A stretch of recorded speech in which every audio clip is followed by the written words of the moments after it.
የሰው ዘር መገኛ አፋር ክልል ብቻ የሰላም የፍቅር የሁሉም አንድነት የመደመር መንግስት ልማታችን መልስ። ይሄ መንግስት ከመጣ በኋላ ነው ልማታችን ድንብርብሩ የጠፋው። እኛ በየቦታው የሚሰራው ኮሪደር የበንዛው እኛን ህዝብ ያኖራ እንዴ? ህዝብ ሲኖር እኮ ነው ከተማ የሚኖረው። ከተማ ቢያምር ያለ ሰው ምን ያደርጋል? ሴት ወንድ ትንሽ ሳይቀር ክሰል አክሳይ ሆነን እዚህ እየሰራ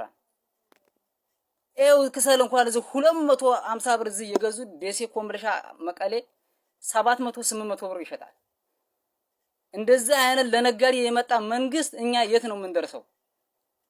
ምናልባት መሞቻ ደርሶ ይሆናል። እንግዲህ ከሞትኩም እስካሁንም የቆየሁት ሰላም ሀገር ፍቅር የሆነ ሀገር ላይ ስለሆንኩ ነው እስካሁንም የቆየሁት። ምናልባት መሞቻ ደርሶ ይሆናል። ከመሞቴ በፊት እውነት ልናገር ብዬ ነው። እና ስለዚህ ይሄ መንግስት እውነት ለመናገር ለእንደኛ አይነት ቀን ሰራተኛና ሸምቶ ለሚበላ ሰው የመጣ ሳይሆን አሁን የምናገረው ነገር ቢኖር ለከተማ ውበትና ለነጋዴ ብቻ ነው።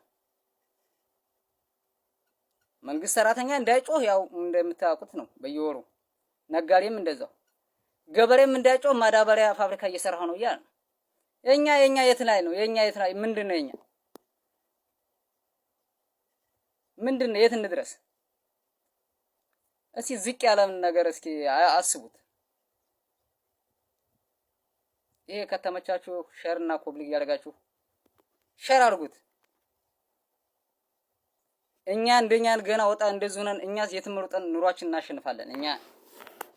የኛ አይደለም መሮጥ፣ ግን እንደኛ መሮጥ የማይችሉት ሽማግሌ ሴቶቹ ግን እየተቸገሩ ነው ያሉት። ስሙን ታላይ መንግስት አለን እንጂ መንግስት የሆነብና እየመራን ያለው ነጋዴ ነው። ነጋዴ ነው እኮ እየመራን ያለው። ነጋዴ የሚመራን ደግሞ ታላይ መንግስት ስለሚያግዘው ነው። እኛ በየቦታው የሚለማ ግንባታ እኛ አንድ ክልል ላይ 40 ሰው የሚይዝ ግንባታ ተዛ በላይ እንደው ሰራተኛ እንኳን ይዞ የሚገነባ ግንባታ አይደለም።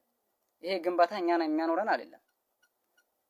እና ስለዚህ ከዚህ በኋላ በሞትም ብታሰርም የፈለጋችሁ በሆንም ልሁን አንጀቴ እያረረ ተመኖር ተናግሬ በሞት ይሻለኛል ብዬ ነው። በርግጥ ቴዲ ተናግሮታል። ቴዲ እንወድሃለን። የአንጀታችን የኢትዮጵያን ህዝብ ቁስል ነው እንትን ያልከልን እና ስለዚህ በቃ እኔ ምንም አለም እኛ የምንፈልገው ልማት ነው።